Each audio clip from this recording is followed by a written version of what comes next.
Kenapa Allah memilih manusia sebelum dunia dijadikan? Seolah-olah kita melihat bahwa Allah tidak adil karena Dia memilih sebagian orang untuk diselamatkan dan Dia memilih sebagian orang untuk binasa. Untuk dapatkan jawabannya, silakan saksikan video saya.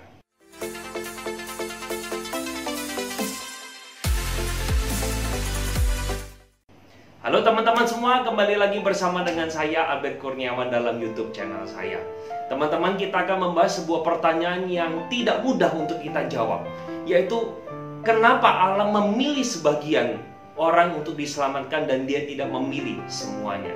Secara jujur dan rendah hati kita harus mengatakan bahwa tidak ada yang tahu kenapa Allah memilih kita dan sebagian kenapa Allah tidak memilih mereka. Nah, di dalam Efesus 1 ayat keempat jelas dikatakan di dalam firman Tuhan bahwa Allah memilih manusia sebelum dunia dijadikan. Dan di dalam ayat ke-8 dikatakan itu berdasarkan pengertian Dia.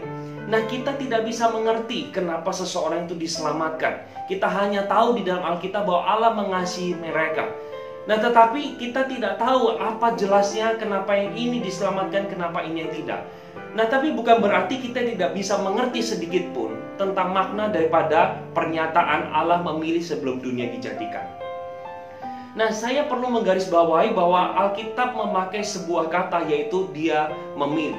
Tentunya kalau Dia memilih, kalau dikatakan Dia pilih semua, berarti tidak ada pilihan. Nah, Alkitab jelas mengatakan Dia memilih. Artinya adalah sebagian itu diselamatkan, sebagian itu tidak karena binasa, karena dosa. Rekan-rekan sekalian, sebenarnya semua manusia di dalam dunia ini tidak ada satupun yang layak Tuhan selamatkan. Tetapi di dalam anugerah Dia, kehendak Dia, Dia memilih semua manusia yang binasa karena dosa ini diselamatkan oleh Dia lewat anugerah.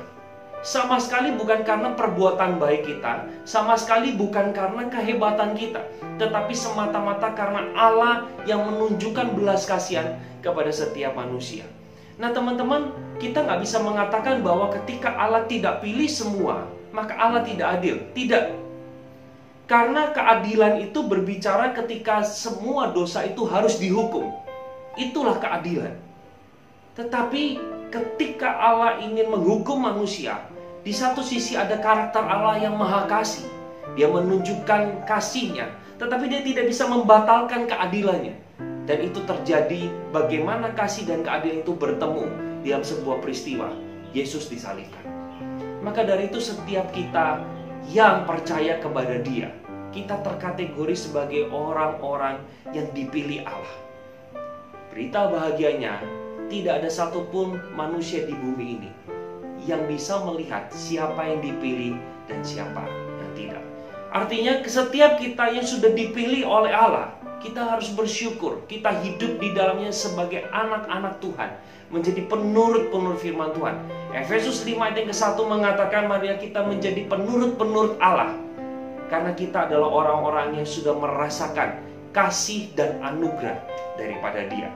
Saya rindu video ini bisa menjawab pertanyaan kita. Saya bisa memahami bahwa video ini tidak bisa menjawab secara tuntas, karena seperti di awal video tadi saya katakan, kita harus dengan rendah hati mengatakan bahwa tidak ada satupun yang tahu dengan persis kenapa Allah menyelamatkan seseorang dan kenapa Allah membiarkan mereka binasa. Saya memberikan sebuah analogi sebagai penutup di dalam video saya ini. Misalnya andaikan ditemukanlah sebuah obat kanker.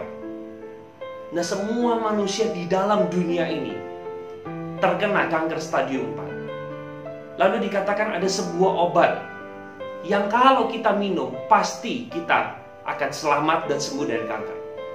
Nah, ketika kita memilih untuk tidak meminum obat itu, maka kita akan binasa bukan karena obat itu tidak diminum, tapi binasa karena kanker itu menyerang kita.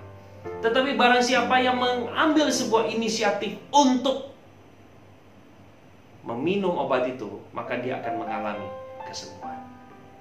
Analogi yang sama bercerita tentang Allah sudah mati menyerahkan nyawanya di atas kayu salib bagi setiap kita. Apa yang menjadi respon dan tanggung jawab kita?